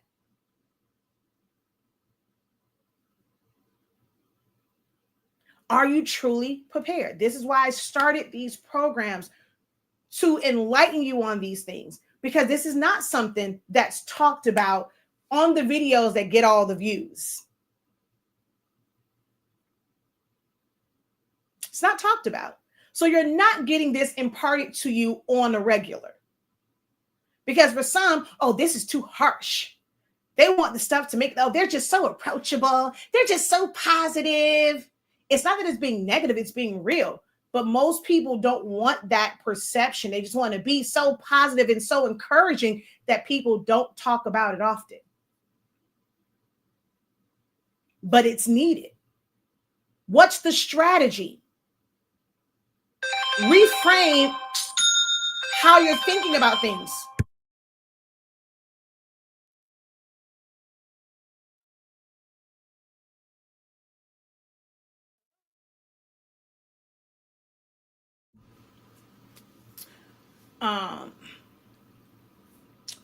But what I was saying, restructure how you think about things and how you approach things.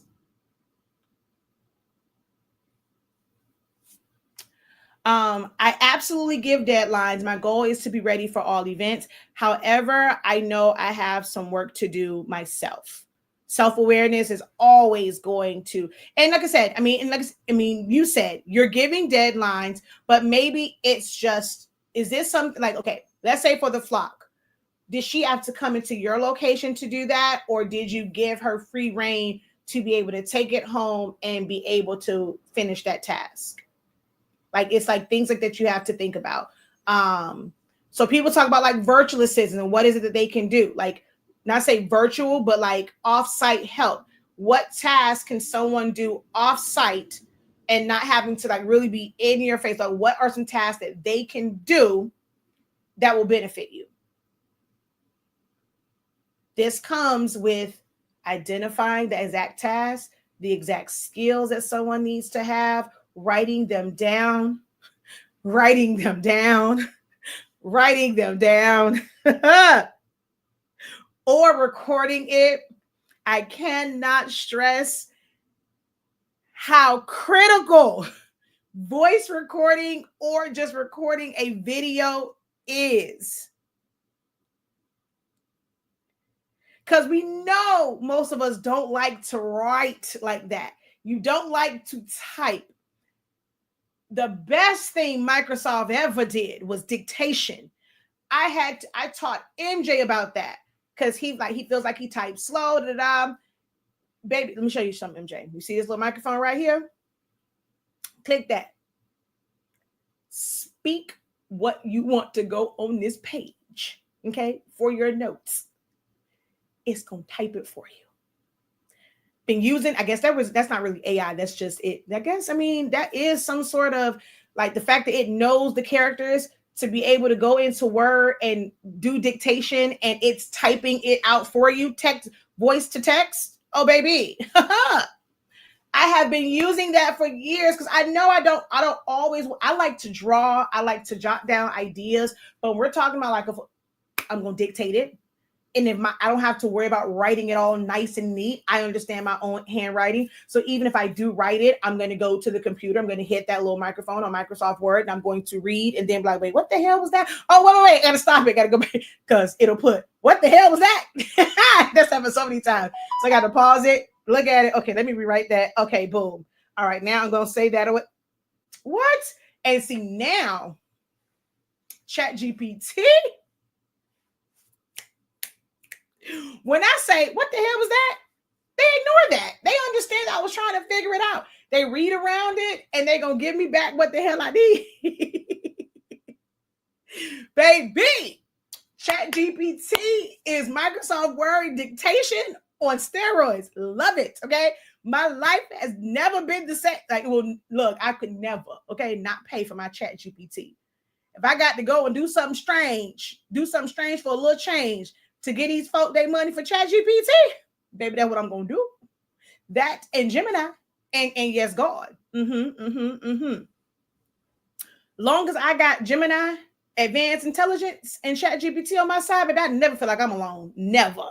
If you have not gotten into AI and using things like ChatGPT, I don't know what you're waiting for because it ain't going nowhere.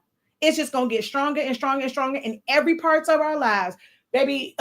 My child got 4s and 5s on his test because we finna chat GPT this thing, the things that he did not understand. Let's go ahead and take a picture of that equation. Okay, they're going to do it. And I'm just like, okay, I understand that this is 8th grade or 9th grade math or whatever, but I need you to break this down so a 2nd grader can understand it. And baby, chat GPT gonna do that thing to make him understand it. You can tell chat GPT, my kid likes basketball, football. Can you make this, can you break this down where he will understand it in this? Baby, what? Oh, y'all better get on AI and chat GPT. I'm telling you.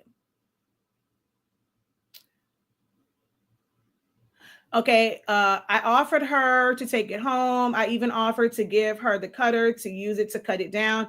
So that means she probably really didn't want to. So it's like, I don't know the details of it. Like I said, this will be one to where booking a one-on-one session where we're discussing these things. I know some people feel like they'll book a consultation. Like, oh my God, I don't want to pay $53.65 or $123.65 just to like talk. But sometimes you need those sessions to really get clarity, right? So like if you were to book a session or come in, ask a question or two during creative business and things of that nature to help you get that clarity, because it's like, because now I have questions like, okay, was it a barter system? Was she offering to help? Because, it's like, okay, well, I'll help you with this, then you can do this for me. Was it a situation of, this is somebody who's like close to you, it's a family friend or whatever, and you're talking to them, oh my God, I'm just so stressed out. And because they love you, they don't want you to be stressed out. Okay, I'll come and help you. But to them doing that, like, girl, you need help with this. How is this, gonna really help you? This is a simple task. I'm trying to help you not be stressed out. So they're not understanding it. Are you, when you're venting, I'm gonna say complaining, when you're venting, are you explaining like how important this is? I cannot do this event without this. This takes up time. So some people do feel like some tasks are simple. Like, I know you're not going crazy and saying you ain't got for this what you need me to do, but they don't understand how important that one thing is. None of this can happen if this isn't cut down. So if they're not understanding that, to them, this seems like, oh, you're trying me. You're trying me. But then also, when you're not having those conversations, instead of getting upset, I'm not saying that you did, but there are some people, somebody will give them the side eye, like, whatever, having and being open to that conversation of, okay, well, dang, what's wrong with this? And then they will go and say, I've had that conversation with my mom. And it's like explaining, like, this is why this is so important. They want to do the bigger task. I couldn't work with my husband anymore. Marketing and branding is important. You can't just want to work the heat press. You can't just want to do that. This part is important to business. So if you cannot do this, we got 30,000 heat presses. I can go and line these up and be pressing. I can get that done. I mean, I appreciate that part, but knowing, like, at least learn the system of how to upload the file to, okay, the email comes in, you download it, you put it in the file for me. That may seem like a simple task, but when I'm doing 30,000 different things, I need to be able to sit here. If you're not going to be the graphic designer, I need to be able to sit here and just design. So even if it's a task of when orders come in, the emails come in, they're sending me their pictures, I need for you to create this Google Drive file, and I need you to drop these in there. So that when I'm at my computer and I have their design open, it's there. I'm going to go boom, boom, boom, boom, boom, put it in there. Or the task might be, I don't need you to be a graphic designer. It don't take rocket science. It's going to come in. You're going to download it. You're going to go and remove it. Like nowadays, like right now it will be, you're going to go, I pay for this program. I don't even need you to learn how to work Photoshop. I pay them folk over at, what's the people name? I forget the name of their company, but basically Remove BG. All you got to do is download. And from the download, like you ain't got to go look, once it downloads, you finna drag it from here to here. You ain't got to copy it. You don't have to paste it. Nothing. Once you hit download, it's going to be up there. You're going to click that and you're going to drag it down here. It's going to do the work. Once it shows you the results, you're going to click on this bottom one, do high quality, click on it. It's going to automatically download. It's going to go in the download folder. Now you do have to go into a folder now. I just need you to take this from the download folder, put it in this Google Drive. Bam. That's it. That's it. Well, put it back in a Google Drive because my students know the play that we do. I teach it in creative business, but yeah, there's a certain thing that we do. Or I taught them about doing whatever and utilizing those Google resources. But that if you're going to do that to where now I don't need you to design, but that is critical. I cannot design until that's there. So that's an important step. You have to make them feel like this isn't a grunt. It's not grunt work. This is vital to the success of my business.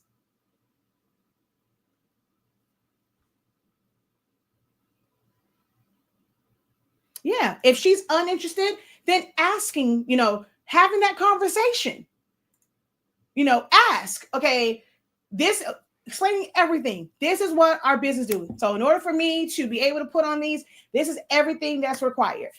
Everything from social media to the admin, to the websites, to the booking it, Or did she just want to show up on day of and be able to just pass? Like, does she want the fun stuff? And if that's okay. If that's the person that's going to help you day of, they want to greet people. They're a people person. They probably going to be distracting folk from doing what they need to do. They just want to be in the room. They want to be in the pit. They want, I want to be able to help so I can possibly get me a shirt too. If that's what they need to be day of. I was a day of coordinator for events, not there for any of the back end stuff. It was for organization, things like that. I show up a couple of days before to get an understanding, and my main job was on that day. Hey, do all your other stuff. They ain't got nothing to do with me. That's actually a thing for someone to come in and help. But as long as you are fully explaining this is everything that's required for this day. I am going to be doing this. I need for you to do this. Because at that point, if they still have an issue, I'm the star of this show, okay? I don't need you to be the instructor. I don't need you to tell people how to brush these stones in, okay? I'm the star of this show. Now we get into diva mode. Boo-boo. Okay. Thank you for your services. Now we come to like issue now to where they just want to be seen. They just want to be. That's not help. You're a hindrance. But if there are tasks that they can do, if it's greeting people, seating people, verifying if they can't do that, then as much as you might appreciate the help, thank you, but no thank you. And then put for somebody who wants job experience. That is what you need to look for. All right. That took up a whole almost another hour. All right there. Good 2 hours in. Hello. We are now wrapping up. But if you want to keep the party going, we have our Creative Business Accelerator Program. We have discussions like this every single week, several sessions, and we always start off with like Q&As, and then we go into a lesson or a discussion.